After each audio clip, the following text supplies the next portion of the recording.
এই জন্য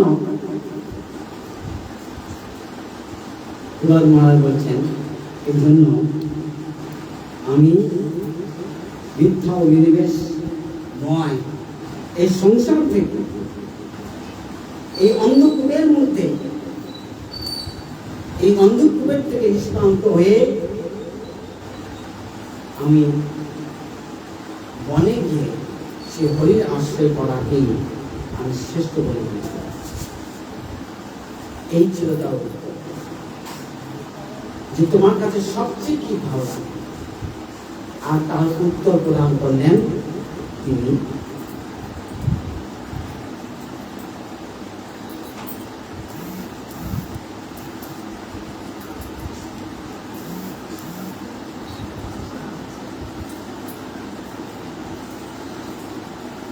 হরে কৃষ্ণ।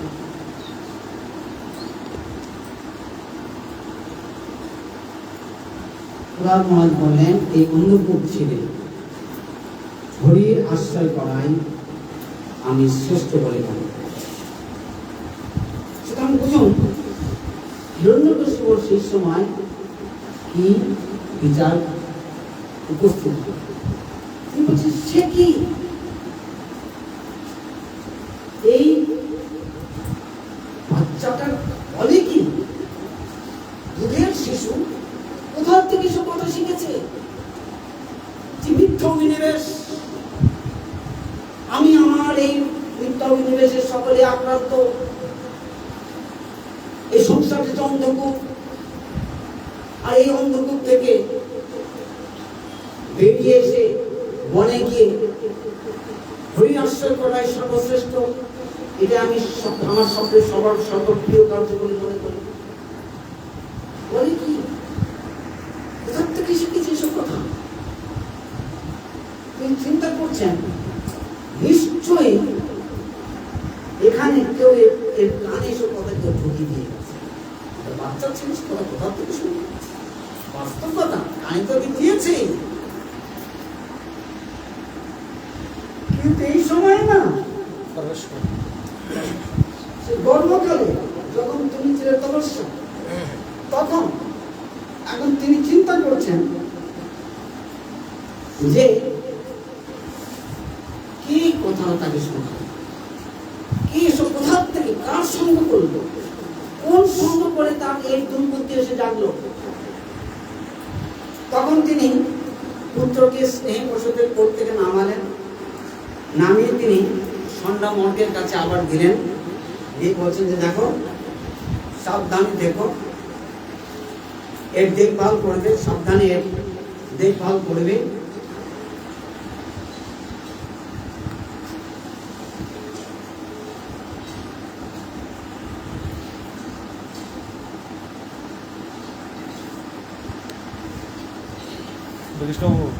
সাবধানে বক্সের কাপড়টা দিলে তো, সাবধানে বক্সের কাপড়টা দিলে তো সব ঢাকা রয়েছে। এই কথা বলে তাকে ছেড়ে দিলেন, আর যেন এই শিশুকে এইসব কথা শুনতে না পাওয়া। তাকে বুঝতে হবে যে সে কোনো না কোনো ভাবে সে অন্য কারো সঙ্গ লাভ করছে, কোন বিষ্ণুর ভক্তের কোন সঙ্গ লাভ করছে। সুতরাং বিষ্ণুর ভক্তের থেকে একে প্রোটেকশন দেবে এবং সেইভাবে তাকে তার প্রতি আচরণ করবে, সেইভাবে তাকে ট্রিটমেন্ট করবে। এবং এখন সন্ন্যাম মন্ত্র তখন অত্যন্ত বিস্মিত হয়ে গেলেন, তাকে নিয়ে গেলেন, চিন্তা করছেন কোথা থেকে সঙ্গ লাভ করবো, কোথা থেকে কথা শিখলো, আমরা তো কোনো কিছু কথা শিখাই নাই। তখন তাকে জিজ্ঞাসা করছেন যে হ্যাঁ রে বললাম, বাবা বললাম, তুই বলো তো তোমার মধ্যে এই সমস্ত বুদ্ধি কিভাবে জাগলো, এই সমস্ত বিচার কিভাবে উৎপন্ন হলো। তখন তিনি এক কথা বললেন যে যথা ব্রহ্মতয় ব্রহ্মণ স্বয়মাকাশ্য সন্নিধ তথা মে বিদ্যতে চেতশ্চক্রপাণের যদ্বিচ্ছয়া। বলছেন যে ব্রাহ্মণ, আমার কোনো দোষ নেই, আমি এমনি বলি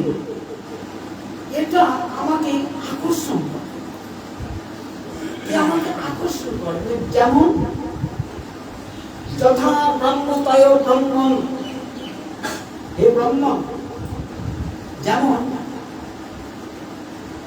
লোখণ্ড চুম্বকের দিকে আকর্ষণ, এই লোখণ্ডের কি দোষ? চুম্বক আছে, চুম্বকটাকে আকর্ষণ করে নিচ্ছে, তাহলে আমি তো সেরকম লোখণ্ডের মতো, আমার কি দোষ? তদা বিদ্যতে চেতনশ্চক্রপাণি যদ্দিচ্ছায়া, ঠিক চক্রপাণি আমাকে সবসময় আকর্ষণ করে, আর আমি তার চিন্তা ছাড়া, তার ভাবনা ছাড়া, তার কথা ছাড়া আমি অন্য কিছু না বলতে পারি না চিন্তা করতে পারি। আর এই কথার শ্রবণ মাত্রই সংগ্রামকে চিন্তা করলেন, কি রে চক্রপাণি যদ্দিচ্ছায়া, সেই চক্রপাণির এই ভক্ত।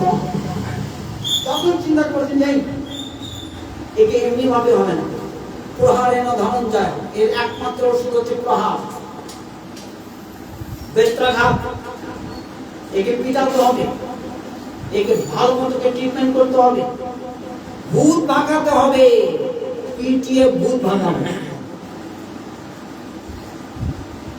এখন এই সমস্ত যখন বিচার করতে লাগলেন, চিন্তা করছেন সে দৈত্য বলে যে কানাডা আছে, তাকে তিনি তুলনা করছেন এই দৈত্য কুলের কণ্ঠবৃক্ষ। হ্যাঁ হ্যাঁ, আমরা বুঝেছি, তুই বিষ্ণুরূপী কুঠারের দণ্ড হইতে এই জগতে এসেছিস, বিষ্ণুরূপী কুঠার এবং তুই তার দণ্ড হয়েছে, বাস্তব কথা বলেছে, একদম কুঠারের দণ্ড।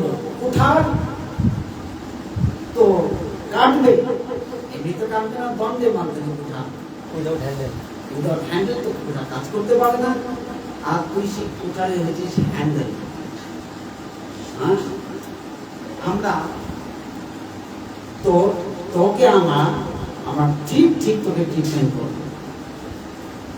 এখন এইভাবে তখন তাকে বিভিন্ন রকম লোকে তাকে চিকিৎসা করতে লাগলেন, কারণ ভর্ষণ করতে লাগলেন, আবার তাকে রাজপুত্র বলে তাকে বিশেষভাবে তাকে শিক্ষা প্রদান করতে লাগলেন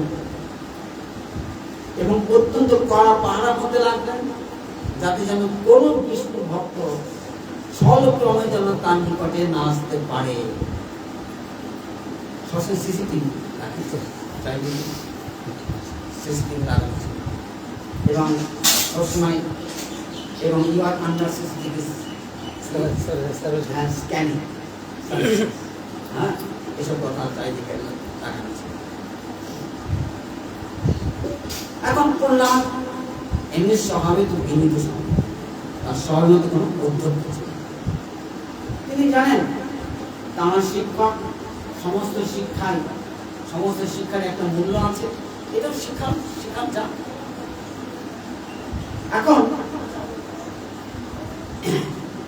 দম্ভ অহংকার করে প্রহ্লাদের মধ্যে সামান্যতম আভাস ছিল।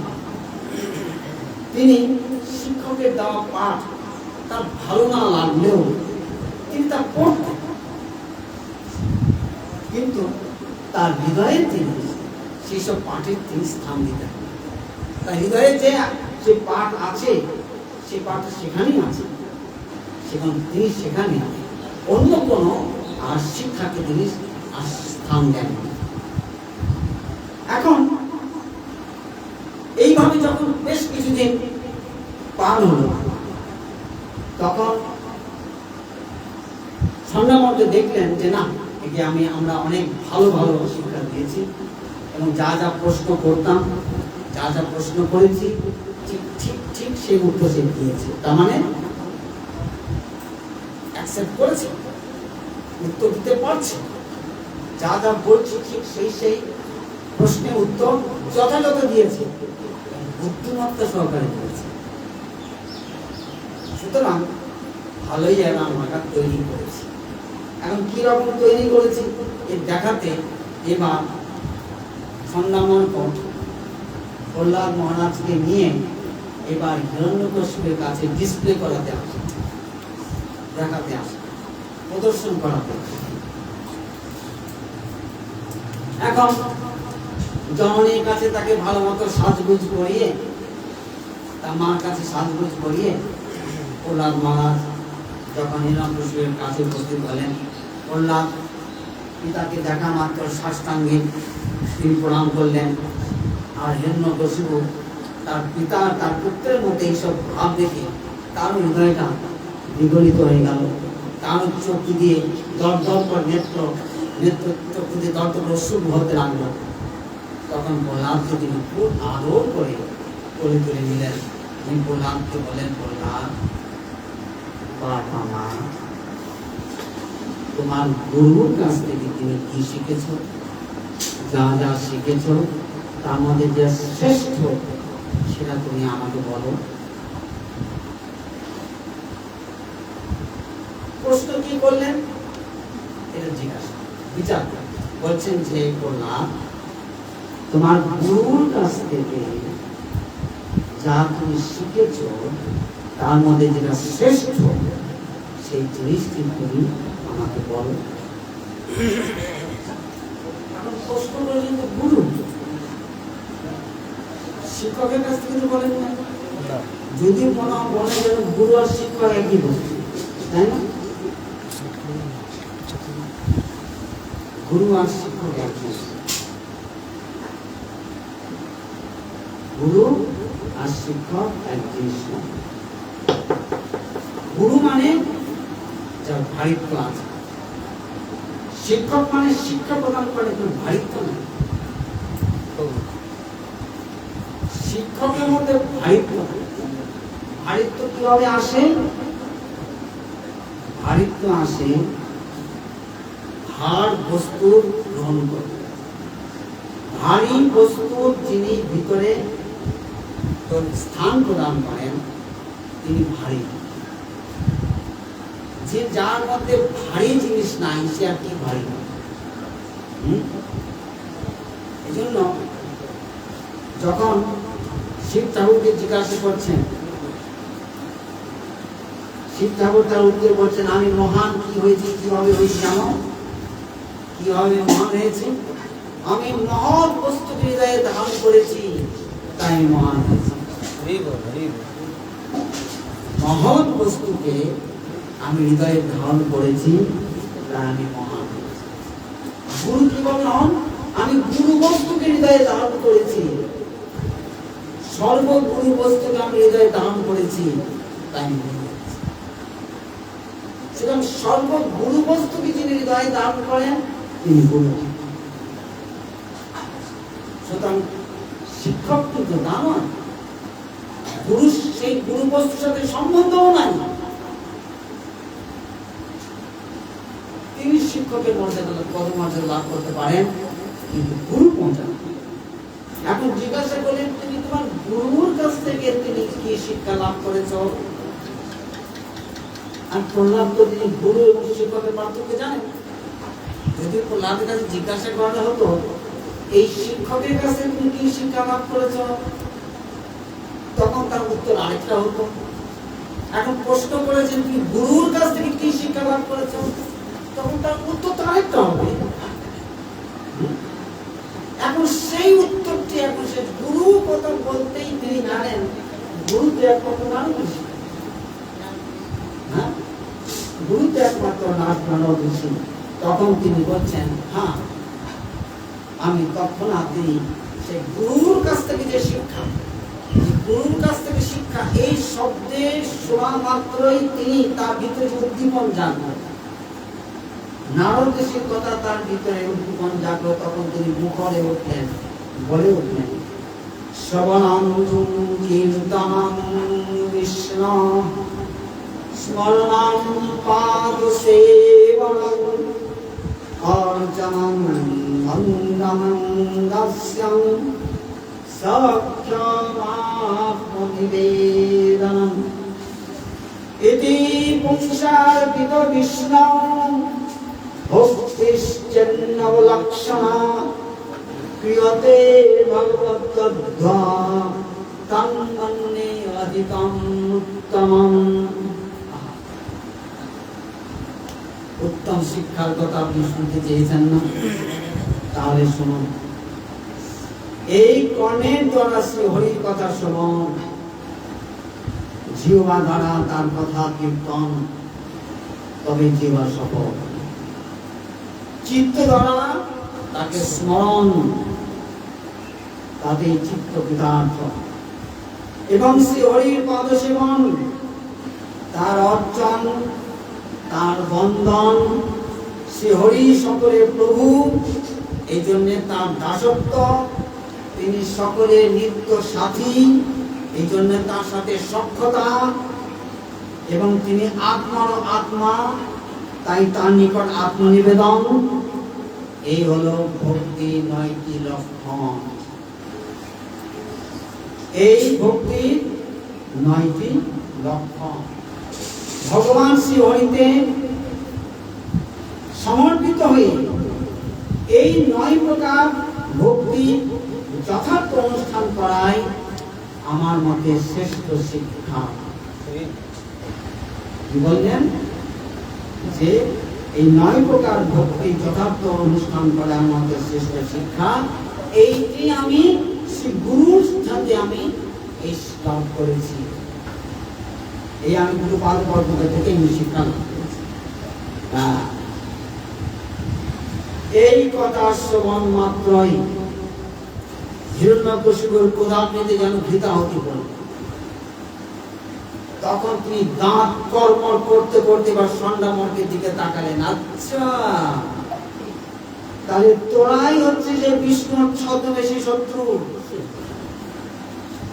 আমার পুত্রকে তোরা কেন এইসব অসার কথা শিখাস? এত তোর সাহস! আমি বলছি যে আমি গুরুর কাছ থেকে শিক্ষা পেয়েছি। আরে গুরু বলতে তিনি ষণ্ডামর্কের কথা তো বুঝেন না।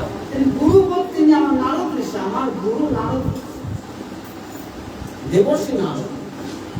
আমি তার কথা বলেছি। আর প্রহ্লাদের এই কথা শুনে হিরণ্যকশিপু ভাবছেন ষণ্ডামর্কে তারা শিখিয়েছে, এই গুরুর কাছ থেকে শিখেছি, ষণ্ডামর্কে শিখেছে। বলে আচ্ছা, তাহলে তোরাই এই কথা শিখাচ্ছিস বিষ্ণুর ছদ্মবেশী শত্রু। এখন 2 ভাই তখন কাঁদতে লাগলো। কাঁদতে কাঁদতে বললেন, মহারাজ, আমরা এসব কথা ঘুণাক্ষরও জানি না। ঠিক আছে, আমরা এসব কথা নিজের বাপের জন্মে কোনোদিন শুনিনি। তো শিখাবো, যেটা জানি না সেটা আমরা জানাবো। এবং অন্য কার কাছ থেকে শিখেছি তাও না, অন্য কারো কাছ থেকে শিখিনি। তার কারণ আমরা থেকে সবসময় কড়া পাড়ায় রেখেছি। আমরা 2 জন ছাড়া ওর ধারে কাছে আমরা কাউকে ঘেঁষতে দেই নাই। সুতরাং ওরা অন্যের কাছেও শিখেন। এর পেটেই যত বিদ্যা, এর পেটেই পেটে এত সব বিদ্যা আমরা শিখাইনি। মহারাজ, আমাদের বৃথা আমাদের দোষারোপ করবেন না। তখন হিরণ্যকশিপু বিচার করলেন, তাও তো শুনবে, এরা শুনবে কোথাও? এরা তো আমাদের এখান থেকে জন্মেছে না, এ তো চোখের সামনে জন্মালো এই ষণ্ডামর্ক। সুতরাং এ জানবে কোথায়, শিখবেটা কোথায় এসব কথা? সুতরাং শেখানোর তো সোর্স নাই। তখন বিচার করলেন, কথা ঠিক ঠিক ঠিক ঠিক। এখন তখন জিজ্ঞাসা করলেন, বলে যাচ্ছা এবার প্রত্যায়, এবার আবার প্রহ্লাদের উপর। আরে কুলাঙ্গা, তোর তাহলে এমন দুর্বুদ্ধি কোথা থেকে আসলো? বল, তোকে শিক্ষা এই তোর গুরু দেয়নি, তুই কার কাছ থেকে পেলি? তখন প্রহ্লাদ মহারাজ তাকে সমস্ত কথা বললেন। এই সমস্ত কথা বললেন, মোটে ন কৃষ্ণে পরত সতোবা বিধো বিপত্তে তো গৃহ ব্রতানাম অদান্ত গোবী বিবিশতান্ত মিশ্রাম পুনঃ পুনশ্চর্বিতচর গুণানাম। বলছেন যে পিতা যারা উদ্দাম ইন্দ্রিয়ের তাড়নায় নরক পথের যাত্রী হয়েছেন, যারা এই সংসারে ঘুরে ফিরে একই চরিত সুখ পুনঃ পুনঃ চর্বণ করছেন, যারা সংসারে এই সংসার ধর্মই বড় ধর্ম এই বলে তারা সংসার ব্রতে সার করেছেন, তারা যতই নিজেরা চেষ্টা করুক, যতই তারা কর্মী গুরু, জ্ঞানী গুরু, যোগী গুরু এসবের আশ্রয় করুক, যারা যতই সৎসঙ্গের নামে পরস্পর ইষ্টগোষ্ঠী করুক, তাদের কোনোদিন কৃষ্ণের মতি হতে পারে না। দেখবেন সৎসঙ্গ করে কাছে কারণ জায়গায় সৎসঙ্গ আছে না, সৎসঙ্গ এরা যতই সৎসঙ্গ করুক এবং যতই এরা ইষ্টগোষ্ঠী করুক, যত নিজেদের সাধু, নিজেদের ক্যাটাগরিতে সাধু, যত সাধু গ্রহণ করুন, এদের কোনোদিন কৃষ্ণের মূর্তি হতে পারে না। এই জন্য বলছেন মতি ন কৃষ্ণে পরতঃসতো বা মিথো বিপদ্যেত গৃহব্রতানা। আসলে এরা সব গৃহব্রত, এরা সব গৃহব্রত। গৃহই এদের সাপ, গৃহ সুখী এদের সাপ। গৃহ সুখের বাইরে আর অন্য সুখের সন্ধান তাদের নাই, তো করবেটা কি? গৃহব্রত। আর এরা যতই এরা নিজের নিজের ইষ্টগোষ্ঠী করুক, তাদের কোনো দিন কৃষ্ণমূর্তি হতে পারে না। অদান্ত গভীর বিশদান্ত বিশ্রাম, এরা এরা অদান্ত গভীর, এরা এদের ইন্দ্রিয়ের প্রতি এদের কোনোদিন দখল থাকে। অদান্ত গভীর বিশদান্ত বিশ্রাম, পুনশ্চর্বিত চর্বনা, এদের কোনোদিন এদের কৃষ্ণমূর্তি হতে পারে না। নতে বিদু সাত গতে বিষ্ণু দুরাশয়াজে বৈরত্মানিনঃ অন্ধা যথান্ধৈরূপগীয়মানা স্তেয়োপি স্বতন্ত্রামুদাম নিবদ্ধা। এগুলি কথা শুনবার জন্য আমরা বলতে পারবো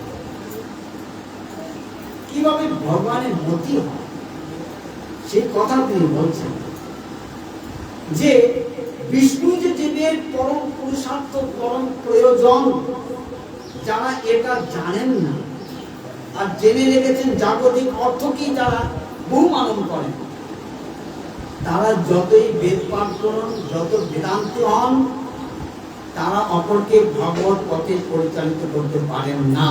যেমন এক অন্ধ, অন্ধা যথান্ধৈর্যমান, অন্ধ যেমন এক অপর অন্ধকে পথ দেখাতে পারে না, তথাপি যদি তারা পথ দেখাতে চায় তবে দুইজনে কি গর্তের মধ্যে পড়ে না।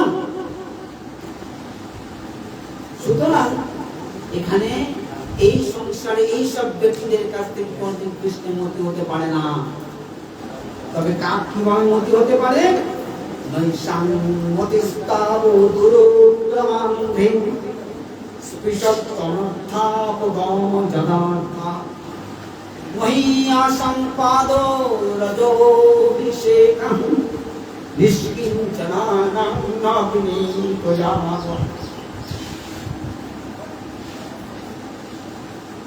বলছেন কেবল নিষ্কিঞ্চন সাধুগুরুর পদগুলিকে অভিষিক্ত হলেই তবে হরিচরণের প্রতি হয়।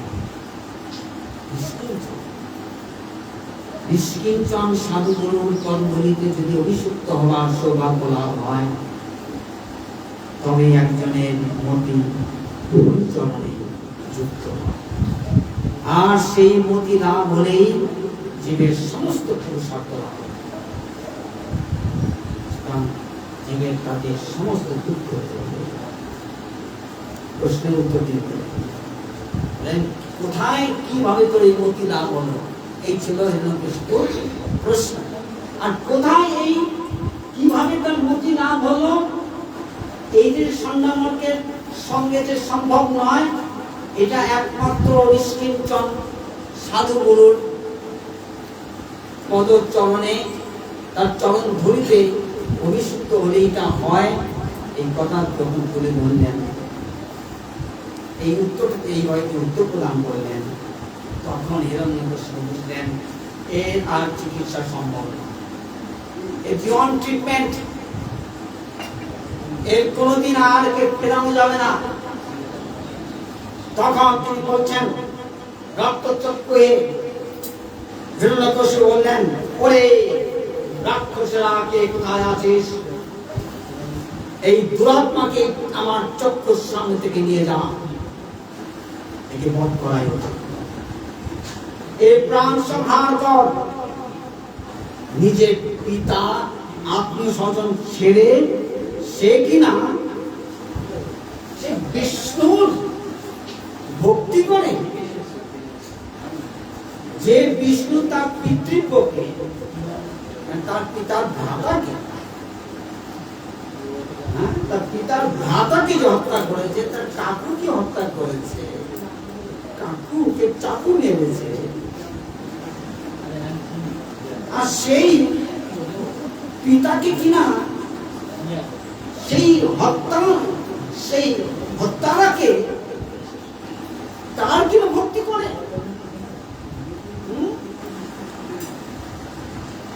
5 বছর মাত্র যার বয়স, আর এই বয়সে পিতা মাতার স্নেহ বন্ধনকে ভুলে সে বিষ্ণু ভক্তি করছে না। আমি এই কুলাঙ্গারকে আমি কখন মেনে নিতে পারবো না। শরীরে কোন অংশ পচন ধরলে সেই অঙ্গকে বাদ দিয়ে অবশিষ্ট শরীর রক্ষা করতে হয়। সুতরাং আমাদের এই দৈত্য কুলকে রক্ষা করতে গেলে এই পুত্রকে আমি বধ করে তাকে এই অঙ্গহীন কিছুটা অঙ্গকে বাদ দেওয়াটা আমি উচিত বলে মনে করি। সুতরাং এই দৈত্য কুলকে বাঁচাতে এই নির্জনের মৃত্যুদণ্ডের একমাত্র ব্যবস্থা। অতএব এটি নিয়ে যা, যেভাবে পারিস এর প্রাণ সংহার কর। এইবার রাক্ষসগণ তাকে এবার হির হির করে টানতে টানতে নিয়ে গেলেন বদ্ধভূমিতে। ভূমি আছে বদ্ধভূমি, সেই বদ্ধভূমিতে নিয়ে গেলেন এবং এবার মার মার শব্দে তার কাছে সমস্ত শুল নিয়ে এবার আঘাত করতে লাগলেন। কিন্তু অদ্ভুত, সেই শুল সমস্ত ভেঙে গেল, সেই শুল সব ভেঙে গেল এবং প্রহ্লাদ অক্ষত, প্রহ্লাদের কোনো ক্ষতি হয়নি। বরং তারা যখন চিন্তা করলেন যে না, এই সুরটা মনে হয় তেমন ওজন নাই, বন্ধ হয়ে গেছে, একটা ভারী সুর না আসা হলো, আরো ভারী সুর নিয়ে আসা হলো। এবার ভারী সুর নিয়ে এসে তার অঙ্গের ঠেকা মাত্র খাম খাম হয়ে যাচ্ছে, বরং উল্টেই সেই সমস্ত টুকরাগুলি তাদের অঙ্গে তাদের আঘাত আনতে লাগলো, তাদের রক্তপাত ঘটাতে লাগলো, তারাই রক্তাক্ত ছোড়াছুটি করতে আরম্ভ করলেন। কিন্তু প্রহ্লাদ তিনি চোখ বন্ধ করে তিনি ধ্যান করে, আর চারদিকে যে তার কাছে এত সব সৈদল হয়ে যাচ্ছে এটা কিছুই জানেন। এবার বহু বড় বড় জল্লাদকে ডেকে আনা হলো, কিন্তু তারাও যখন কোনো কিছুতেই একে, আর এমন সমস্ত তাদের জল্লাদ পোড়াতে পারছে, এইভাবেই ওর মুন্ডুটাকে তারা আলাদা করে দিতে পারে এমন তাদের সামর্থ্য। শুধু হাত দিয়েই তারা মুন্ডুটাকে তাদের অস্ত্রের দরকার হয় না, শুধু হাত দিয়ে তারা মুখটাকে বিচ্ছিন্ন করে দিতে পারে, এমন তাদের সামর্থ্য। সেই সমস্ত বলবান রাক্ষসকে ডেকে আনা হলো, কিন্তু কিছুতেই কিছু হয় না। বরং তারা প্রহ্লাদের কাছে কোনো ঈষৎ রেখাপাত করতে পারলেন না, বরং তাদেরই সেই কেউ কানা কেউ ঘোড়া হয়ে সব যন্ত্রণা সব কাটরা দেয়। এখন হিরণ্যকশিপুর কানে এই খবর এসে হিরণ্যকশিপু বলে, অদ্ভুত, অবিশ্বাস্য, বলে যে না মহারাজ, এটা সত্য। প্রহ্লাদ অক্ষত, বরং ক্ষত রাক্ষসগণ। হিরণ্যকশিপুর মনে তখন পাই, আচ্ছা ঠিক আছে, ঠিক আছে, তা শুনে যদি না মারা যায় ক্ষতি, আর কিছু নাই, হাত গুটি বসে থাকলে চলবে। অস্ত্র দ্বারা পথ হলো, তা কি হলো? আগুনে জ্বালিয়ে মারো, জলে চুবিয়ে মারো, বিষ খাও, মত্ত অস্ত্র দ্বারা পদদলিত করো, বিষধর সর্পের গর্তে নিক্ষেপ করো, পাথরে আছড়িয়ে মারো, গর্ত খুঁড়ে জীবন্ত সমাধি দিয়ে দাও, মরবে না বলে। একটা দুইটা মার প্রাণ সমালের জন্য একটা দুইটা রাস্তা আছে, কত রাস্তার সামনে খোলা আছে, সেই সব রাস্তাগুলি তোমরা অনুসরণ করো, কাজে লাগাও, বুদ্ধি খাটাও। আমি যেভাবেই হোক আমি তার মৃত্যু চাই, এবং তার মৃতদেহ আমার সামনে এনে আমার প্রাণ শীতল করো। ব্যাস, আর এই কথা তো বলে দিলেন এবং জল্লাদ কোন উদ্যমে চেষ্টা করতে লাগলো, কিন্তু কিছুতেই তারা সফল হতে পারলেন না। তারা সকলে ক্লান্ত হয়ে পড়লেন, কিন্তু প্রহ্লাদ নির্বিকার। তিনি আগুনে পুড়লেন না, জলে ডুবলেন না, অনাহারে শুষ্ক হলেন না, জীবন্ত সমাধি দেওয়া হলো, কিন্তু রুদ্ধশ্বাস হলেন না। বিষধর সর্পের গর্তে তাকে নিক্ষেপ করা হলো, সর্পের দাঁতই চুরমার হয়ে গেল, কিন্তু তার কিছু হলো না। এবার তার মুখে বিষ ঢেলে দেওয়া হলো, কিন্তু তাদের কিছু হলো না, বিষ নিষ্ফল হলো। উন্মত্ত হস্তির দ্বারা পদদলন করার চেষ্টা করা হলো, তাতেও কিছু হয় না। উচ্চ পর্বত হতে তাকে আছাড় দিয়ে মেরে ফেলার চেষ্টা হলো, কিন্তু কিছুই হয় না। প্রহ্লাদের অঙ্গের লাবণ্য যেন আর ক্রমে ক্রমে উতলে উঠছে। তিনি কৃষ্ণ নামানন্দে নিমগ্ন হয়ে থাকলেন।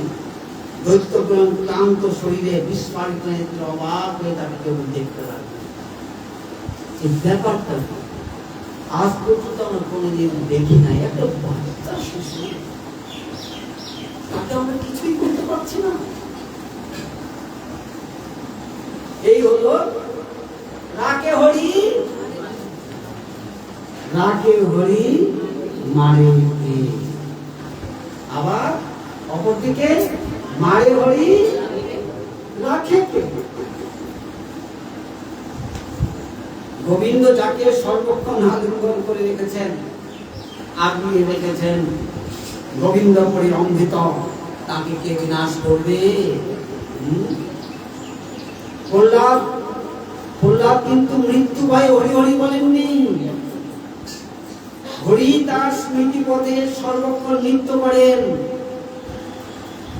প্রহ্লাদের বিপদ বলে কোনো বোধই ছিল না, তার নিজ এবং পর বলে কোনো তার জ্ঞান ছিল না। শত্রু বলে তিনি কাউকে বিচারও করতেন না। অন্তরে বাইরে তাও হরি স্ফূর্তি মাত্র সর্বক্ষণ বর্তমান থাকত, এবং তার বিপদের যেখানে কোনো বিচার নাই, বিপদের জন্য প্রার্থনাই বা কিভাবে তার থাকত। বরং প্রহ্লাদকে রক্ষা করবার জন্য,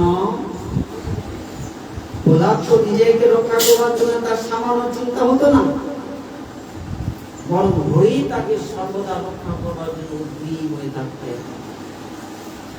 হরিণ যারা সর্বাত্মক শরণাগত তারা এইভাবে সর্বক্ষণ রক্ষিত হয়। এটি বলে না ধর্ম রক্ষতি রক্ষিত। কিছুভাবেই যখন প্রহ্লাদকে আর মারা গেল না, শেষ করা গেল না, তখন প্রহ্লাদ দেখছেন যে যাই ঘরে যাই, ঘরে ফিরে যাই। এবার প্রহ্লাদ আবার সেই হরি হরি করতে করতে করতে করতে রাজপ্রাসাদে ফিরে আসলেন, কিন্তু মৃতদেহ রূপে নয়, হরিনাম করতে করতে হরিনাম করতে করতে তিনি রাজপ্রাসাদে ফিরে আসলেন। আর দৈত্যরাজে তখন প্রাণ শীতল হবে কি আরো জ্বলতে লাগলো। এবার বীর পুরুষ এবার নিজেই ভয় করতে লাগলো, কি ব্যাপার, কি হ্যাঁ? তাহলে কি প্রহ্লাদ অমর? আমি কত তপস্যা করেছি, আমি কত তপস্যা করে অমরত্ব লাভ করেছি, আর এই শিশুর কোন তপস্যা নাই, কিছু নাই, কোথা থেকে এই অমরত্ব লাভ করলো?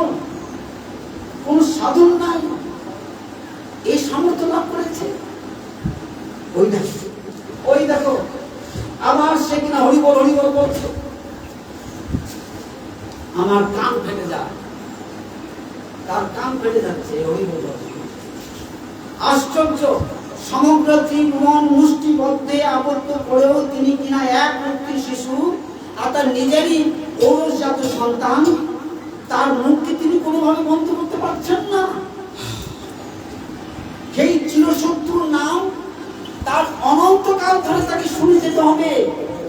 সেটা জানি অনন্তকাল বাঁধব, হ্যাঁ আমি তো অনন্তকাল ধরে বাঁধব, এই কথা কিন্তু জানেন। এবং এই জন্য এই চিন্তা করছেন যে হয় আমি এখন সারা জীবন এই সন্তানের মুখ থেকে আমার এই শত্রুর নাম শুনে যেতে হবে। ও কি সমস্যা, কি কষ্ট, কি কষ্ট, কি লজ্জা, এখন আমার কি কর্তব্য? এর সাথে বিরোধ করলে না জানি আমার মরণ ঘনিয়ে আসে, এটা তিনি বিচার করবেন।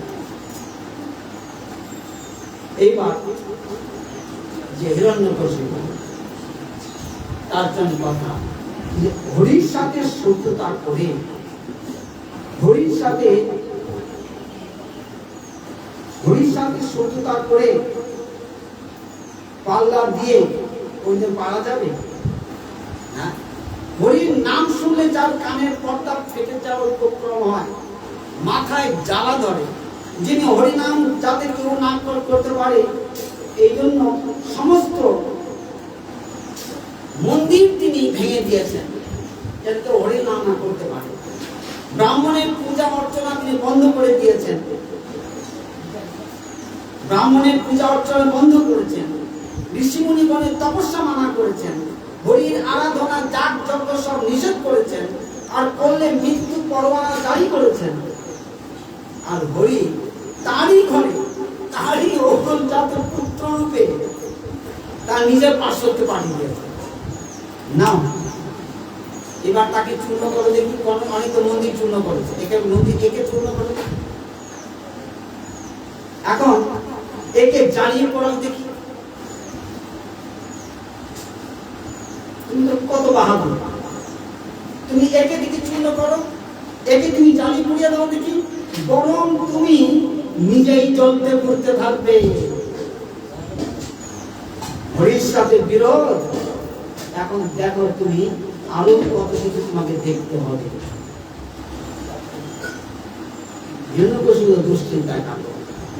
এখন গুরু শুক্রাচার্য নাই যে তাকে একটুখানি অক্সিজেন দেবে,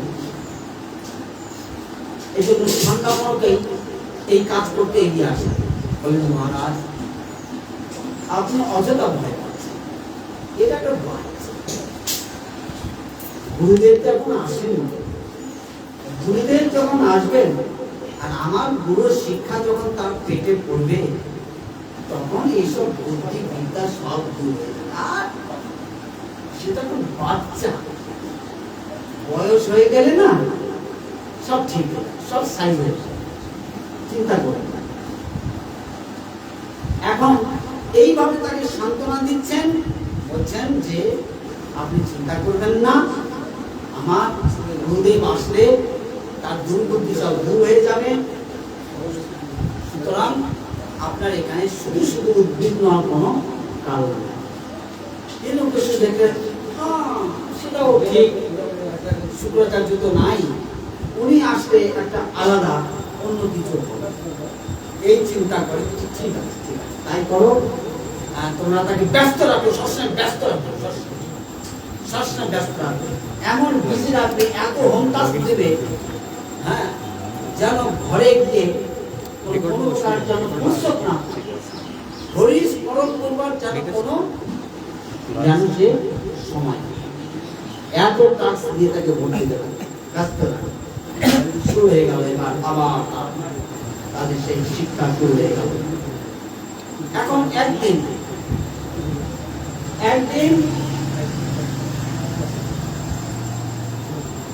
এই দুই শিক্ষক কোনো কারণে তারা কোনো দূরের জায়গায় তারা গিয়েছেন, কোনো কাজে তারা গিয়েছেন, বিশেষ কোনো কাজে। এখন শিক্ষক বলতে মাত্র এই দুজনই ছিলেন, বোঝা যাচ্ছে, আর কোনো শিক্ষক ছিলেন না। আমাদের যেমন সরকারি এখানে যেমন সব জায়গায় স্কুলের ভ্যাকেন্সি আছে, মানে চাকরি দেওয়া হচ্ছে না, সেরকম ভাবে মুখস্থ বড় কোনো একটা সমস্যা হচ্ছিল, চাকরিটা দিচ্ছিলেন না, এই জন্য সবাই মাত্র দুটোই শিক্ষক ধন্য সন্ধ্যা এবং মন্ত্র, তারা তখন গিয়েছে কোন বিশেষ কাজে, তখন স্কুল শিক্ষকহীন ছিলেন। আর সেই সময় বাচ্চা সমস্ত সকলে যখন খেলকুদ করতে লাগলেন, তখন তারা চিন্তা করছেন যে প্রহ্লাদ, মানে প্রহ্লাদ আয় আমাদের সাথে আয় খেলাধুলা। এবার প্রহ্লাদ বলছেন যে দেখ, তোরা তো অনেক খেলাধুলা করেছিস, আজকে আমার সাথে একটু সময় না, আজকে আমার সাথে এবার কিছু সময়। এখন এই সময় জন্য যখন এইবার সমস্ত তার স্কুলের বন্ধু বান্ধবগণ যখন তাকে সব কেন্দ্র করে সব ঘিরে দাঁড়ায়, বলছে যে আজকে আমি যে কথা বলবো না, তোরা বহুত তোদের খুব আনন্দ পাবি, আজ করে এত আনন্দ পাবি যে কোনো সময় অন্যের আনন্দ কথা ভুলেই যাবে। আচ্ছা, বাচ্চাদের মধ্যে একটা ইয়ে আছে, বড় আনন্দের কথা আরো মজা, ঠিক আছে, তাই কোন মজা তাহলে আমাকে সেই খবর বল, কিভাবে মজা পাবো। আমি সেই মজার কথা বলতে গিয়ে এইবার প্রহ্লাদ মহারাজ তিনি তার সে অসুর বন্ধুগণকে নিয়ে তিনি বসলেন এবং ক্লাস দিতে। প্রহ্লাদ মহারাজ মুখ খুললেই হরিকথা, প্রহ্লাদ মহারাজ মুখ খুললেই ভগবান। সময় হয়ে যাচ্ছে না, না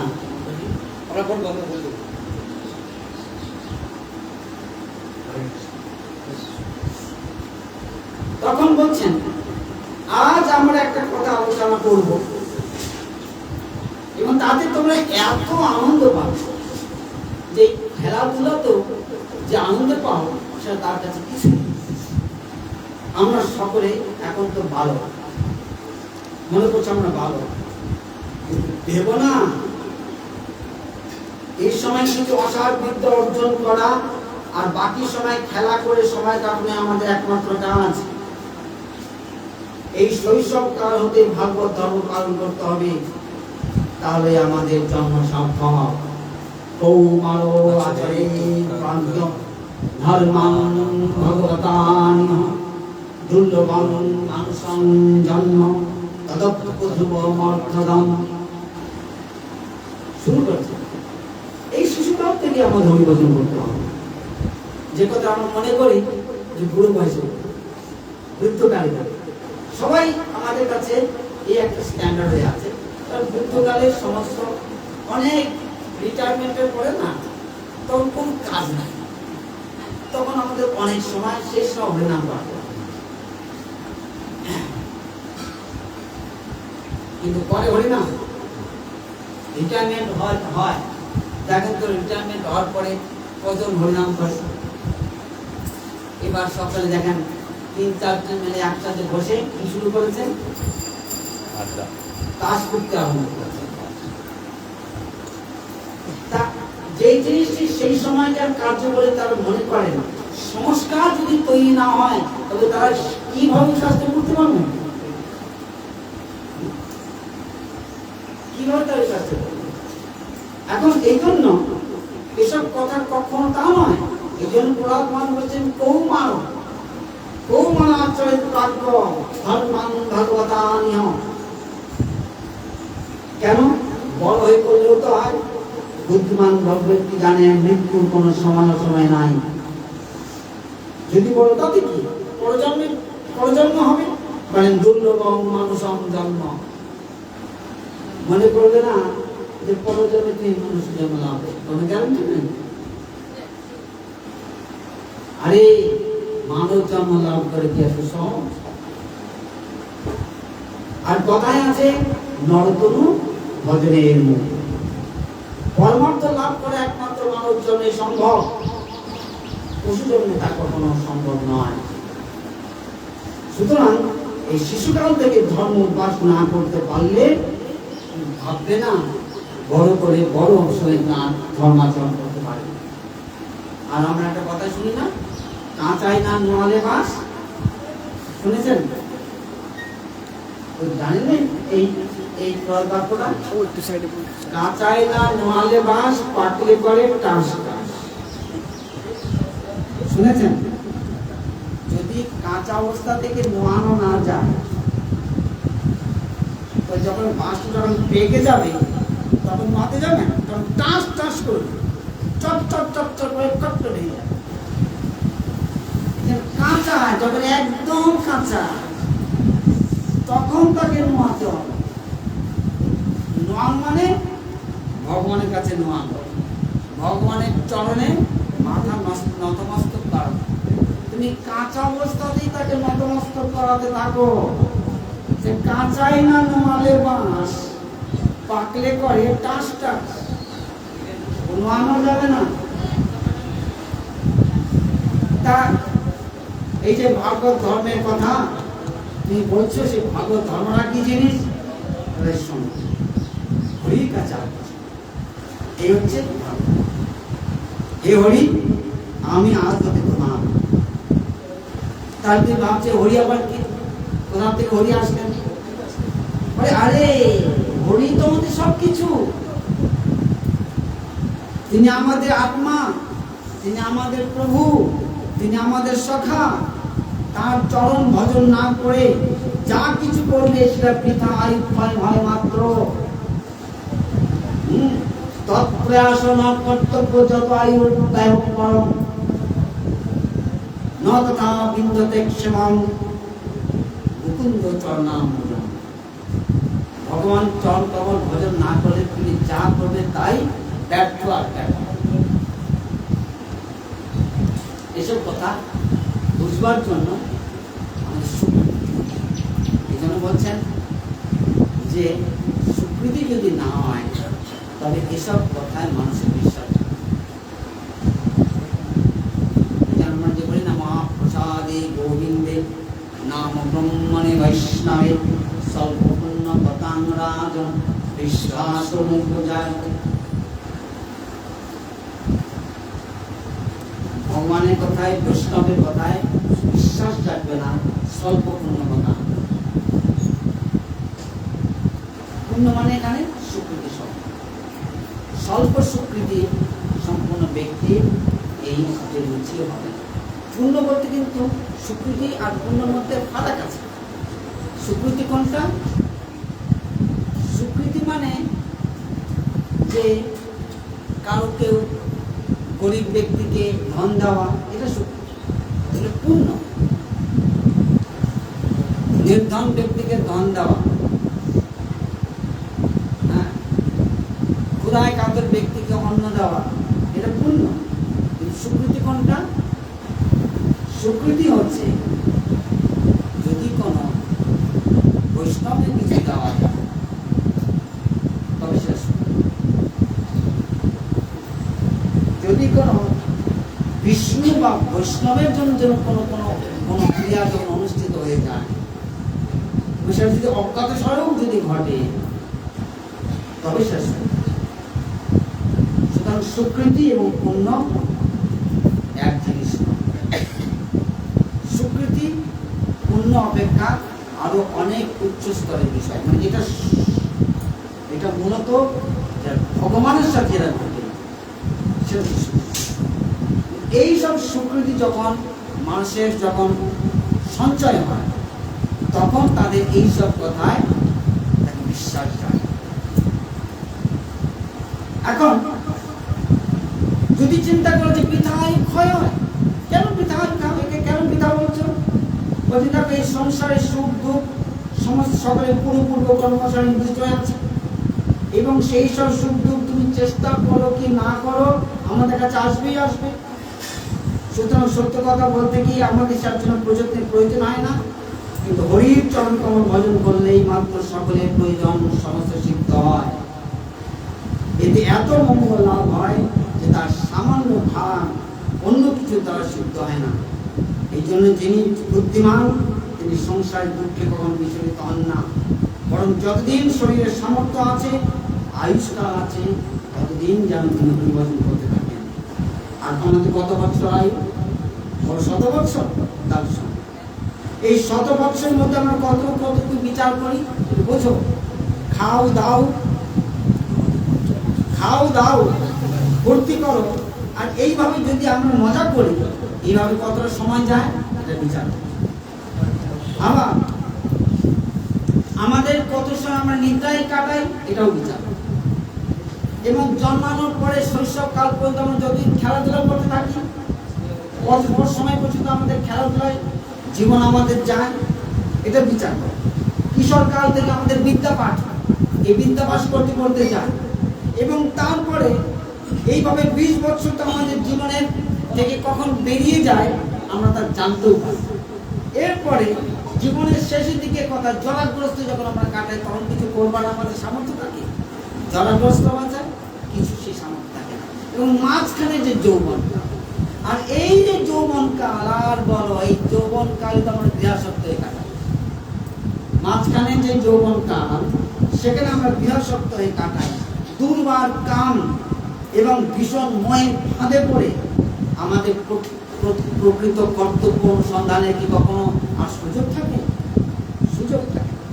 তখন তাহলে বোঝে, তাহলে মানুষ কখন হরিভজন করবে, কখন? এই জন্য এই শিশুকাল থেকেই আমাদের এই সমস্ত আচরণ করতে হবে। হায় চিন্তা করে, কুটুম্ব প্রসায় বিয়ন্নিজায় বুদ্ধতে অর্থং বিহতং প্রমত্তং সর্বত্র তাপত্রয় দুঃখিতাত্মা নির্বদ্ধতে না সকুটুম্বরাম তজোতে কোশকৃত্তিবেহমান কর্মাণি লোভাৎ অবিদ্রুত কাম ঔপস্থ জৈবং বহুবন্যমান কথং বিরজ্যতে দুরন্তম। কিসব কথা বলছে 5 বছরের শিশু, যেটা আমরা এখনো পর্যন্ত সেটা আমরা কল্পনা করতে পারি না। তিনি বলছেন, দেখো কুটুম্বাসক্তের কথা তুমি ভাবো, আমরা কি প্রকার কুটুম্বাসক্ত, যে কুটুম্ব পোষণ করতে করতে বিয়ন নিজ আয়ু, নিজের আয়ু ক্ষয় হয়ে যাচ্ছে। কুটুম্ব পোষণ করতে, এই যে ছেলে কোলে পালন পোষণ, তাদের বরণ করা, তাদের করা আমরা কবে করবো, কিন্তু আগে এসব সামলাই, এইসব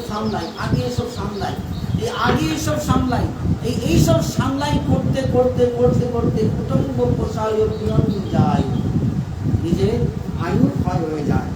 আর বুদ্ধতি অর্থম বৃহত্তম প্রমত্ত, তাদের নিজের অর্থ, যে অর্থ সংগ্রহ করবার কথা, সেই অর্থ তারা সংগ্রহ করবার তাদের ফুরসত তারা পায়।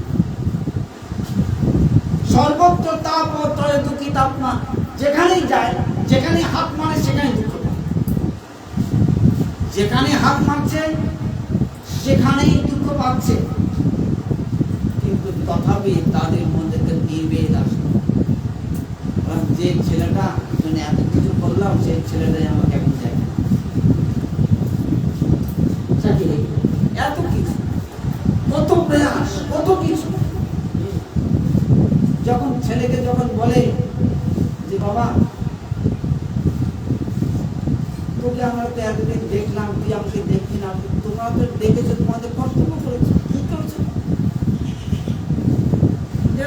তোমাদের কর্তব্য ছিল, তাই তোমরা করেছো, তোমরা কি করে একটা কাজ করলে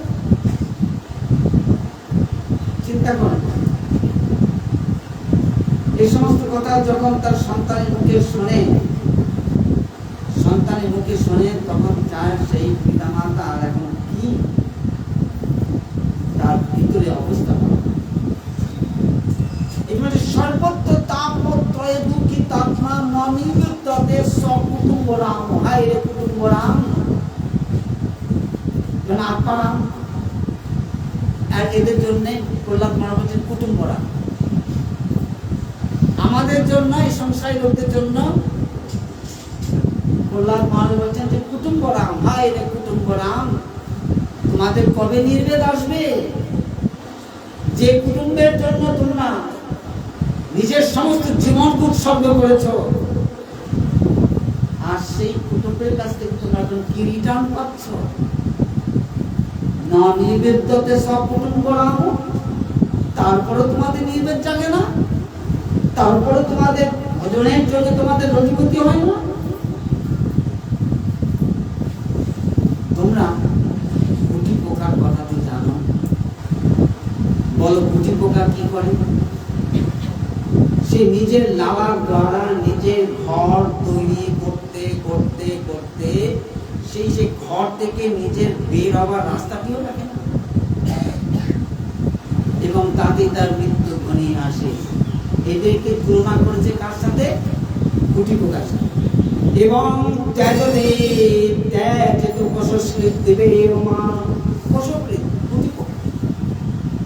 গুটি পোকা নিজের লালার দ্বারা নিজের ঘর তৈরি করছে, আর ঘর তৈরি করতে করতে ওর মধ্যে সে এমন মধ্যে থাকে, সে ওই লালাটা ঘর তৈরি করতে সে নিজের বেরোবে, সে রাস্তাটা,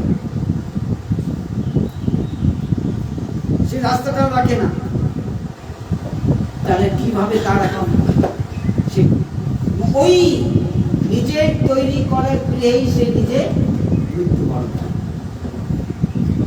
যেটা থেকে আমরা গুটি পোকা, যে রেশম, রেশম কি বলা হয়? রেশম, এবং সেখান থেকে রেশম বানানো হয়, রেশমের যে আমরা বস্ত্র আদি সব তৈরি হয়, সেই গুটি পোকার চাষ হয়, রেশম থেকে চাষ হয়, তাকে ওইভাবে মারা হয়। চিন্তা করো, এইভাবে আমাদেরকে তুলনা করে যে সংসারে সমস্ত লোককে তুলনা করা হয়েছে গুটি পোকার।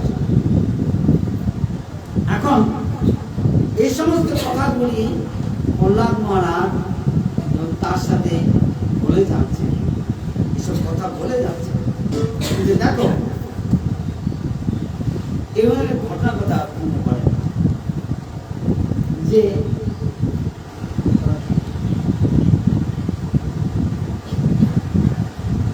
আপনার চৌবে ব্রাহ্মণ,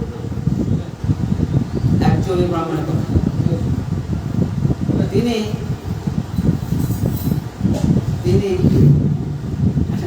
প্রকার এরকম লাড্ডু প্রিয়, এত লাড্ডু পেয়েছে, সে তো লাড্ডু খেতে আনন্দ করেছে, এত লাড্ডু খেয়েছে, লাড্ডু খেতে খেতে খেতে খেতে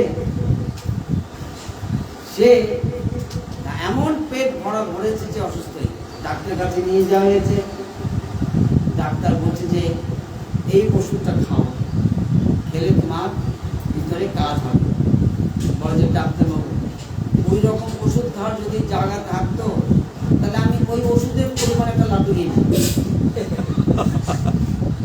এই ওষুধ খাওয়ার যদি আমার জায়গা থাকতো, অতখানি যদি জায়গা থাকতো তাহলে ওই আকৃতি আমি একটা লাঠি নিয়ে নিই। তার মানে চিকিৎসারও সে কোন রাস্তা রাখে না। আমরা এরকম একটা সংসার যে দুশ্চিকিৎসক, যে বলে দুশ্চিকিৎসক, এই চিকিৎসারও কোনো জায়গা নেই। এমন ভাবে সে নিজেকে তৈরি করে সংসারে, সে চিকিৎসার জন্য নিজেকে কোনো স্পেস দেয়, স্পেস নাই। এই যে পোষক, এই যে রেশম কিটের কথা বলছি, সে রেশম কিটের মতো যার কথা এখানে প্রহ্লাদ মহারাজ তিনি তৈরি করেছেন। চুরি করতে গিয়ে বলে দেখো কুটুম্বার শক্তি, দেখো কুটুম্বার শক্তি কাকে বলে। চুরি করতে গিয়ে ধরা পড়লে প্রহার, কারাগার, এটা অনিবার্য। আর যদি ধরা নাও যদি পড়ে তবে জমযাতনা অনিবার্য। এসব জেনে শুনেও লোক এসব কার্য থেকে বিরত হয় না। আর কেবল এটা মনে করো না যে অশিক্ষিত লোকরা করে বা অর্ধশিক্ষিত লোকরা করে। এখানে শিক্ষিত ব্যক্তিরা এসব থেকে একমাত্র পিছিয়ে নাই, খুব শিক্ষিত ব্যক্তিরা পিছিয়ে নাই, তারা একই কাজ করছেন। হরি বিমুখ হবার কারণে তারা সকলেই কামাসক্ত হয়ে স্ত্রী পুত্রদের অধীন হয়ে পড়ে এবং পুত্র কন্যা নাতি পুতি প্রবল বন্ধনে জীবন কাটাতে থাকে। তাই বলছি, হরি হতে বিমুখ হয়ে তুমি যতই শিক্ষা অর্জন কর না কেন, তার দ্বারা শোক, ভয়, মোহ এসব কিছুতেই দূর হয় না। আপনি চিন্তা করুন, সাধারণভাবে বহু ডিগ্রি দাঁড়িয়ে, বহু ডিগ্রি অর্জন করেছেন সংসার, তিনি সংসার কষ্ট পাচ্ছেন না, সংসারে তিনি কষ্ট ভোগ করেন, কষ্ট প্রতিক্ষণে তাকে কষ্ট ভোগ করতে দেখা যায়। এই কারণে তিনি বলছেন, অতএব সত্য করে বলছি, যদি মঙ্গল চাও তবে এই প্রকার সংসার সাধ্য লোকের সঙ্গ দূর হতে ত্যাগ করে আদিদেব শ্রী হরির শরণ গ্রহণ করো। আর তার শরণ নিতে কোনো বয়সকালের অপেক্ষা নাই, আর তাকে প্রসন্ন করা কষ্টসাধ্য নয়। সুতরাং তুমি আজ হতেই তুমি সময় কালক্ষেপ না করে আজ হতেই তোমরা শ্রী হরির শরণ গ্রহণ করো। এই কথা বলতে লাগবে। এখন যখন এই সমস্ত কথা যখন বলছেন,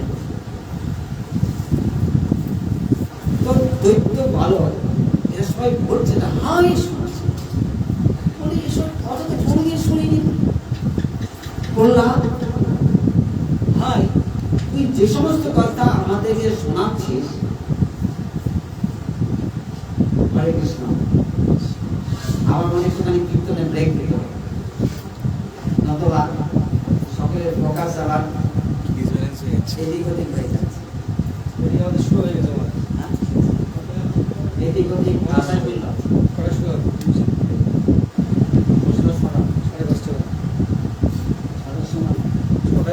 সমস্ত কিছু উপস্থিত একদম বললেই তাহলে আর 15 দিন পরে। আচ্ছা, তারপরে স্নান করে আমাদের সালগ্রাম আছে, সালগ্রাম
এই সমস্ত কথা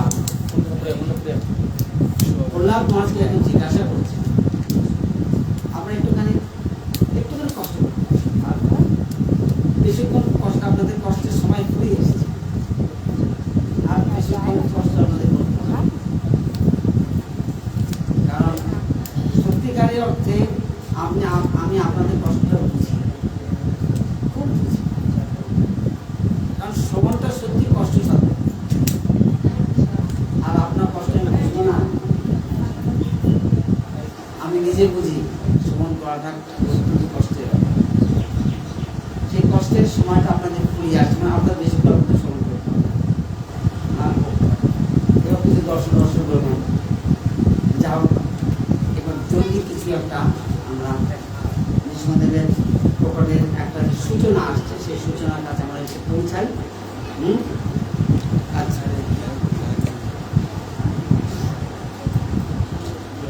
প্রহ্লাদকে তাকে জিজ্ঞাসা করছেন, হ্যাঁ রে প্রহ্লাদ, তুমি আজকে আমাদের যেসব কথা শোনাচ্ছ, এই সমস্ত কথা তুই কোথায় শুনেছিস? কারণ আমাদের যে শিক্ষক, এরা তো কোনোদিন এই সমস্ত কথা বলেন না, তাহলে তুমি সমস্ত কথা তুমি কোথায় শুনেছিস? সমস্ত থাকবে কথা। তখন তিনি সেই সমস্ত কথা বললেন তার কর্মাবস্থায়, যে তিনি দেবর্ষী নারদের সঙ্গ লাভ করেছিলেন এবং সেখান থেকে তিনি এইসব কথা শুনেছেন, এবং সেই কথা তিনি ওই সমস্ত কথা বলে ওই শক্তি অনুশীলন করেছেন। দীর্ঘ 100 বছর ধরে তিনি সেই সমস্ত কথা অনুশীলন করেছেন, সেই সমস্ত কথা তিনি বলেছেন। এই জন্য আমি এই সমস্ত কথা তোমাদেরকে বলছি। এই সমস্ত কথা যখন বললেন, তখন আমি একটু দ্রুতই একটু যাচ্ছি, তাতে যেন প্রহ্লাদ মহারাজ তো তার বান্ধবগণকে অনেক কথা বলেছেন। আসলে ব্যাপারটা হচ্ছে যে 7 দিন হরিকথা, 7 দিন যে 1 সপ্তাহ যে পারায়ণ হয়, শুধু প্রহ্লাদ মহারাজের কথা নিয়ে 1 সপ্তাহ যেতে পারে। ভাগবত সপ্তাহ দূরের কথা, পুরা ভাগবত 1 সপ্তাহ দূরের কথা, শুধু এইসব ঘটনাগুলি আমাদের 1 সপ্তাহ হয়ে যেত। হ্যাঁ, এইসব কথা যদি আমরা ঠিকভাবে অনুশীলন করি, তাতে আমাদের 1 সপ্তাহ পার হয়ে যেত। আর সেসব কথা এই জন্য আমাদের দ্রুতভাবে যেতে হচ্ছে সেই দিকে যাওয়ার জন্য। এখন এইভাবে যখন প্রহ্লাদ মহারাজের কাছ থেকে সম্পূর্ণরূপে সব বিচারের কথা শুনলেন, দেখেন আমি অনেকগুলো পৃষ্ঠা শুধু পার হয়ে যাচ্ছি। শুধু সেই জায়গায় উপস্থিত হওয়ার জন্য আমার কাছে 15 মিনিট সময় বাকি আছে। সেই 15 মিনিট সময়ের মধ্যে ভগবান নৃসিংহদেবের উপস্থিতির একটা প্রসঙ্গটা মধ্যে যেন আমরা উপস্থিত হতে পারি, সেই জন্য আমাকে দ্রুত অগ্রসর হতে হচ্ছে। প্রহ্লাদ যখন তিনি এইসব কথা বলে বিশ্রাম নিলেন, তখন এইসব কথা শুনে তার বান্ধবগণের মধ্যেও প্রবল এক প্রভাব যায় বাস্তব। দেখুন, এই হচ্ছে গুরু। হরিকথা সাধারণ ব্যক্তি বলা এবং একজন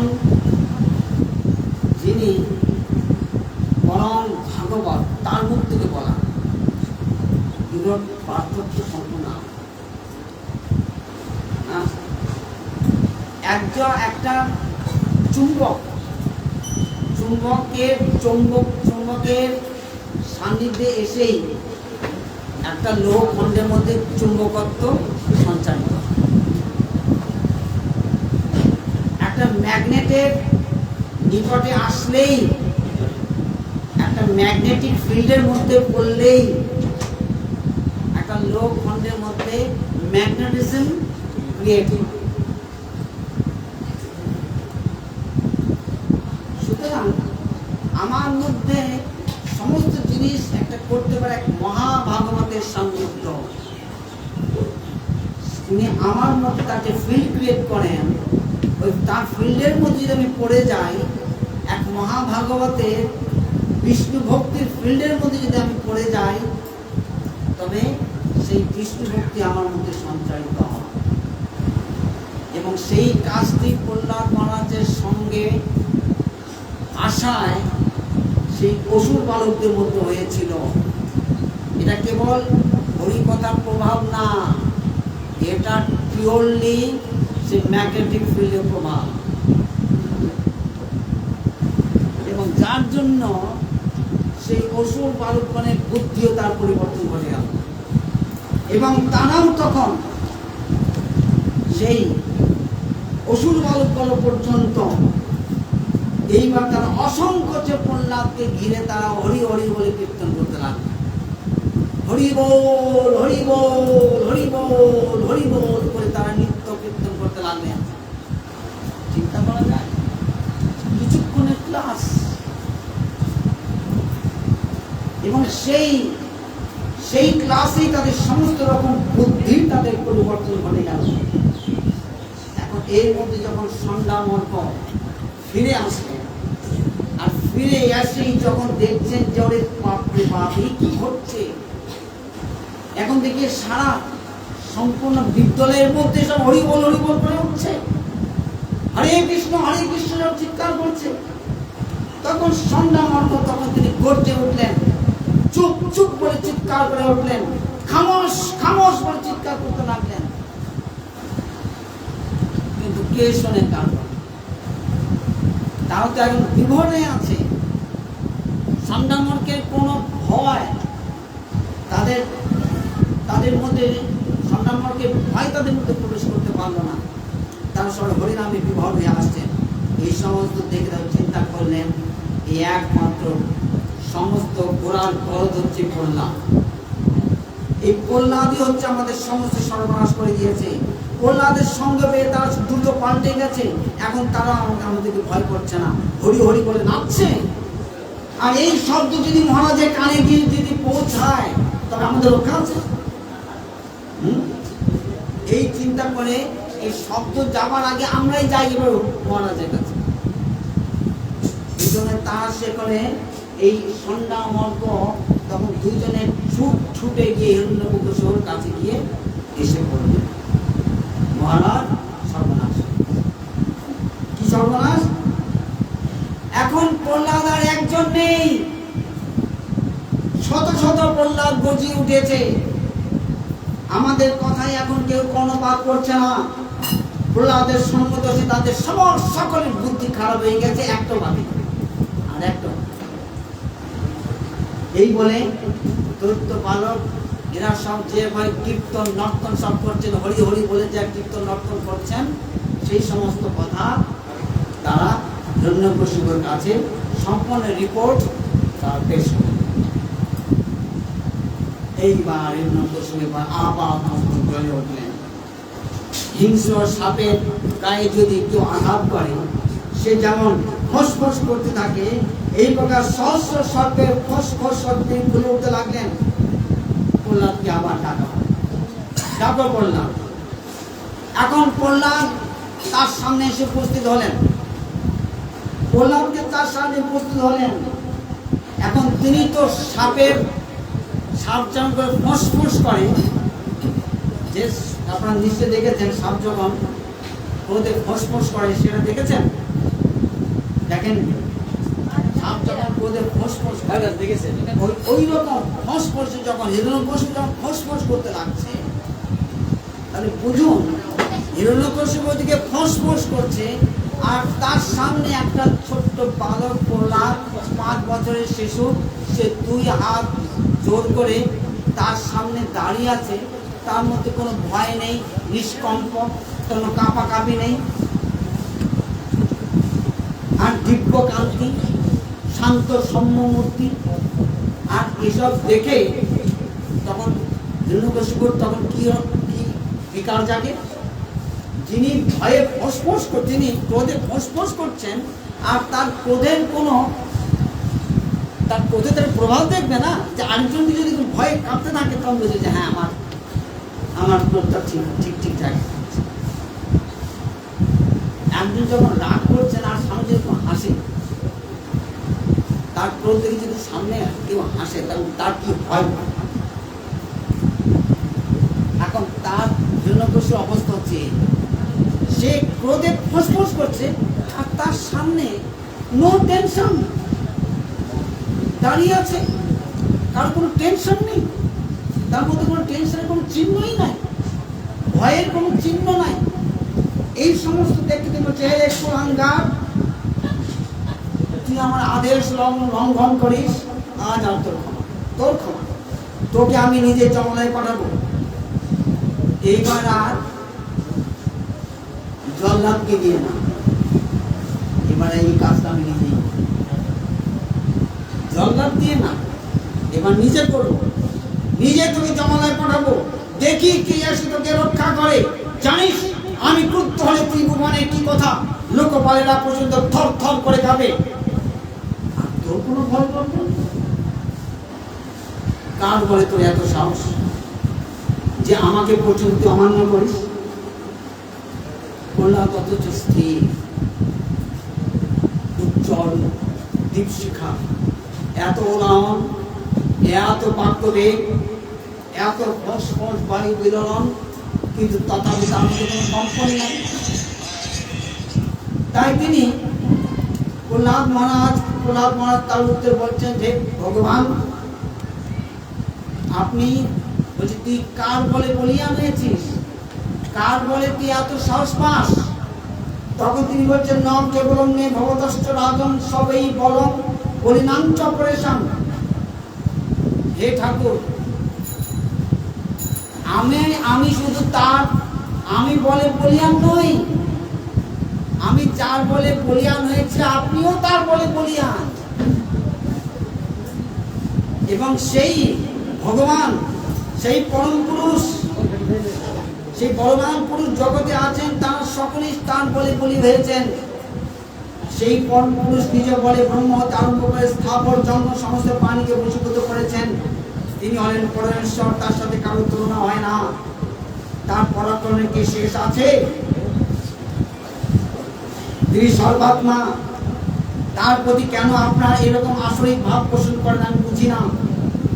আর শত্রু বলে কি থাকলো? আবার হৃদয়ে একমাত্র শত্রু মিত্র ভেদ ভাব না রেখে আপনি সকলের প্রতি সমান ভাব ধারণ করুন। অবশীভূত মন, বিপদগামী মন অপেক্ষা বড় শত্রু আর কেউ নাই। কাম ক্রোধ আদি 6 শত্রু দুর্গ ওই মন।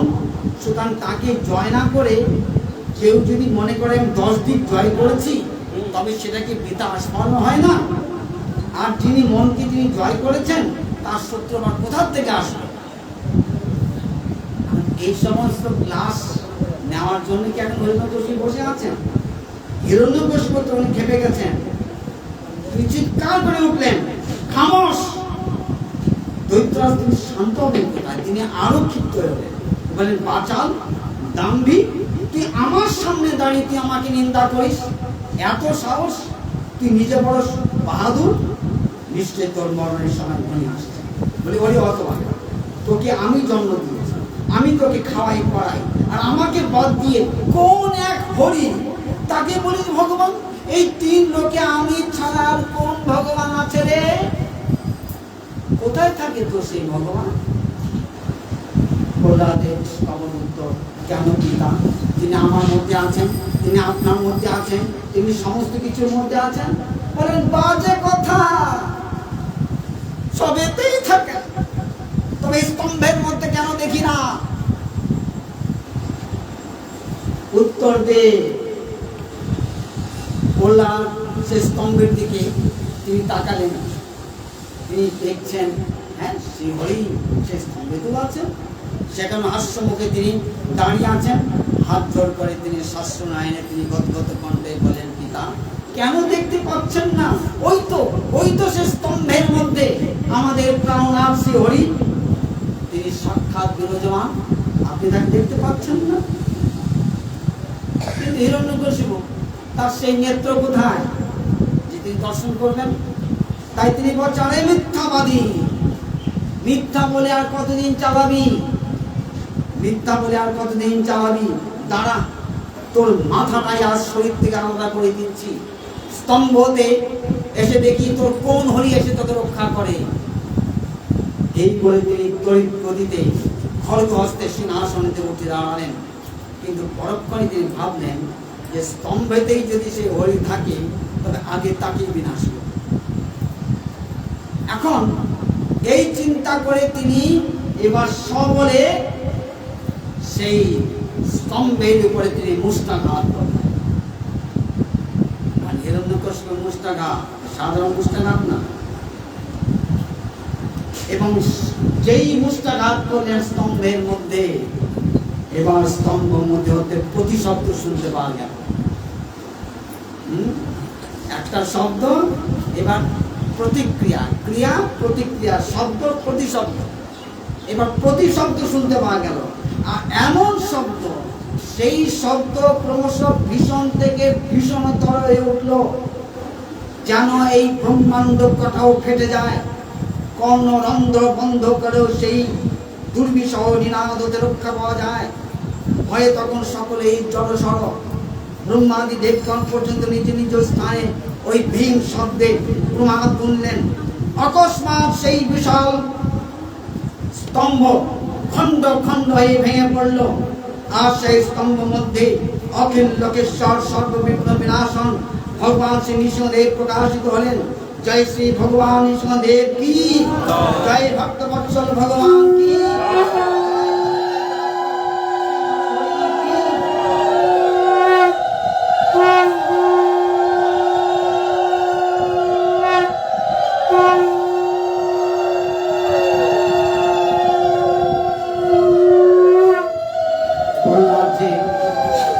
সত্য সত্যই স্তম্ভ মধ্যে তাকে দর্শন করেছিলেন এবং তিনি যে সত্যিই সর্বত্র ব্যাপ্ত, এমনকি নিষ্প্রাণ স্তম্ভ মধ্যেও।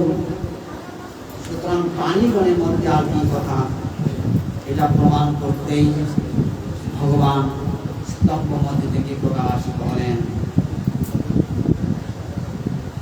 হরিভক্তি বিলাসে আছে বৈশাখ মাসে শুক্লপক্ষে চতুর্দশী মহাতিথিতে সায়ংকালে প্রহ্লাদিপতি নির্যাতন সহ্য করতে না পেরে হরি প্রচন্ড শব্দে সভার মধ্যে সকলকে স্তম্ভিত করে অনায়াসে ভীষণ গর্জনে সদাবিভূত হলেন। হিরণ্যকশিপু দেখে ভাবতে লাগলেন, কি অদ্ভুত সৃষ্টি রে বাবা! এ না সম্পূর্ণ নর, না সম্পূর্ণ সিংহ। এটা কি ব্রহ্মার কোনো সৃষ্টি নাকি অন্য কারো সৃষ্টি? স্তম্ভ মধ্যে কোথা থেকে জন্ম হলো? এই প্রকার বহু যুক্তি খাটিয়ে তিনি ঠাউর করতে পারলেন না ব্যাপারটা। আর সেই ভগবানের উগ্ররূপকে দেখে, সিংহ যেমন নিজের সন্তানের প্রতি আক্রমণ হতে দেখলে ভীষণ উগ্র রূপ ধারণ করে, তদপেক্ষা কোটি সিংহের উগ্রতা তখন ভগবান নরহরির মধ্যে প্রকাশিত হলো। কি ভয়ঙ্কর!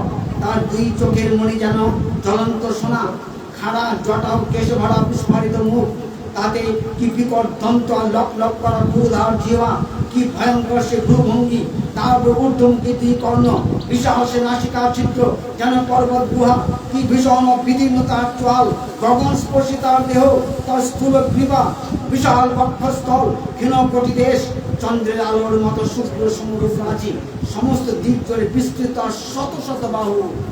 চারটে বাহু না, তিনি এসেছেন চারটে বাহু নেই না, তিনি যখন স্তম্ভ থেকে প্রকাশিত হয়েছে তার শত শত বাহু। আর তাতে তার শোভিত বিশাল ধারণ পাষণ্ড দলন যত শঙ্খ চক্র গদা পদ্ম বজ্রকৃত অস্ত্র শস্ত্র, এই প্রকার ভীষণ রূপ ভগবানকে দর্শন করে অসুররাজের চিত্তের কোনো পরিবর্তন হলো না। হিরণ্যকশিপু সীমানা করতে করতে গদা নিয়ে সে নৃসিংহের প্রতি ধাবিত হলেন। অগ্নির মধ্যে পতঙ্গে প্রবেশ মতো হরির অঙ্গ থেকে তীব্র আলোচ্ছটার মধ্যে দৈত্যরাজ হারিয়ে গেল। হিরণ্যকশিপু ক্রোধে গদা নিয়ে ঘুরাতে ঘুরাতে সজোরে ভগবানের শ্রীঅঙ্গে আঘাত করলেন। আর যাবে কোথায়? গরুর যেমন মহাসর্পকে গ্রাস করে, সেই প্রকার ভগবান গদা সহ অসুরকে মুষ্টির মধ্যে তিনি পাকড়িয়ে ফেললেন এবং তাকে নিয়ে খেলতে লাগলেন, যেমন করে গরু সর্পকে নিয়ে নিধন করবার পূর্বে খেলা করে। এবং সেই খেলার মধ্যে হিরণ্যকশিপু একবার ভগবানের ইচ্ছাকৃত শিথিল হস্ত হতে বের হয়ে আসলেন এবং তিনি বিচার করতে লাগলেন যে তার যুদ্ধ কৌশলেই তিনি বেরিয়ে আসতে পেরেছেন। হিরণ্যকশিপু যখন অট্টহাস্যের প্রচন্ড শব্দ করতে করতে খড়গ নিয়ে বাজ পাখির মতো তীব্র গতিতে কখনো আকাশে কখনো ভূমিতে বিচরণ করতে লাগলেন, হরিণ নিকট আসতেই তিনি তীব্র তেজচ্ছটা হিরণ্যকশিপুর চোখ খুলে রাখায় তাই হয়ে উঠল। গরুর যেমন সর্পকে নিধন করতে তাকে ধরে আকাশে উঠিয়ে তৎক্ষণাৎ সজনে ভূপাদিত করে, তেমনি নৃহরি হিরণ্যকশিপুকে মুষ্টির মধ্যে ধরে উপরতে সবেগে নিজের পুরুষ উপরে ফেললেন। আর তাতেই দিবস হয়ে দৈত্যরাজের হাত পা ছোড়াছুড়ি বন্ধ হয়ে গেল। প্রচন্ড যন্ত্রণায় মারে বাপরে করে আর্তনাদ করতে লাগলেন। মাতস্তাদেতি মা বুড়ি মরণে সমুপস্থিতে পদ গোবিন্দ গোবিন্দ গোবিন্দেতি পুনঃ পুনঃ। প্রহ্লাদ কাতর কণ্ঠে তার মাকে তার বাবাকে বলতে লাগলেন, বাবা মরণ সময় আর কেন পৃথা বাক্য উচ্চারণ করো, তুমি গোবিন্দ গোবিন্দ সব উচ্চারণ করো। কিন্তু অপরাধ মুখে গোবিন্দ নাম কিভাবে বের হবে? হৃদয় তার বজ্র হতেও কঠিন, এমনই কঠিন পাষাণ ভেদি ইন্দ্রের বজ্রাঘাতে তার চরণে কোনো রেখাপাত হতে পারত না। কিন্তু শ্রী হরি তেমনি কালের কাল স্বরূপ হিরণ্যকশিপুর বজ্র কঠিন হৃদয় চর্মকোষে ঢাকা থাকলেও ভগবান নরসিংহ অনায়াসে তার বক্ষের মধ্যে দিয়ে ভীষণ নখর একেবারে অন্তর প্রদেশে প্রবেশ করিয়ে দিলেন। তার নখ একদম ঢুকে গেল তার হৃদয়ের মধ্যে, তার বক্ষের মধ্যে তার প্রবেশ করে গেল এবং পরক্ষণে তিনি ফালা করে এবং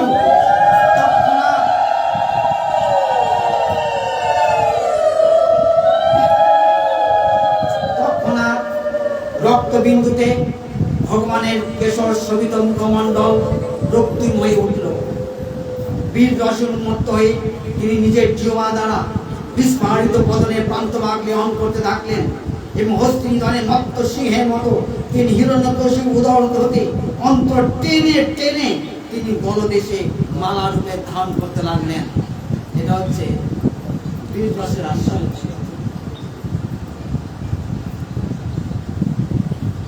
এবং বক্ষ মধ্যে হতে হৃৎপিণ্ড উৎপাদন করে তিনি বিজয়ের গর্জন করতে লাগলেন। তার তেজদীপ্ত সেই চক্ষুতে তখন চক্ষুটাকে তার সামনে অমর হিরণ্যকশিপু মুহূর্ত মধ্যে এইভাবে মৃত্যুর করাল গাছে ধরে পড়লেন। ব্রহ্মার নিকট হতে তিনি কত ৮-৭ করে না বর চেয়ে নিয়েছিলেন, কিন্তু শেষ রক্ষা কোথায় হলো? ব্রহ্মা বা রুদ্র কারো সৃষ্ট কোনো প্রাণী হতেই যেন মরণ না হয়, কিন্তু তিনি স্বয়ং হরি, তিনি কারো সৃষ্ট নন, তিনি ব্রহ্মা রুদ্রাদির স্রষ্টা। মানুষ বা পশু দ্বারা যেন তার মৃত্যু না হয়, কিন্তু ইনি না মানুষ না পশু, ইনি নরসিংহ। ঘরে বা বাইরে না হয় তাই দর দেশে, তিনি ভূমিতে বা আকাশেও নয়, পুরোর উপরে, কোন অস্ত্রে নয়, নখের দ্বারা, দিবসে বা রাত্রে নয়, সন্ধ্যাকালে হিরণ্যকশিপুর কোনো প্রকার চাপে হরিণ নিকট টিকত না। তাই কথায় আছে, মারে হরিণ রাখে ভগবানের মা দুনিয়ার মা। নাস্তিকগণের আস্মাগণ এই প্রকারে অকস্মাৎ স্তব্ধ হয়ে গেল। আমরা এখন এই পর্যন্ত রাখি, হিরণ্যকশিপু ভয় হয়ে গেল। এখন আমরা ভগবান বিষ্ণুদেবের আমরা অর্চন পূজন আদি সব করবো, আমরা পরবর্তী যে সময় হয় তাহলে আমরা কিছু কন্টিনিউ করবো এবং আমরা পরে খাবার দিব সময় কালকে সকালবেলা আমরা পঞ্চগ্রহ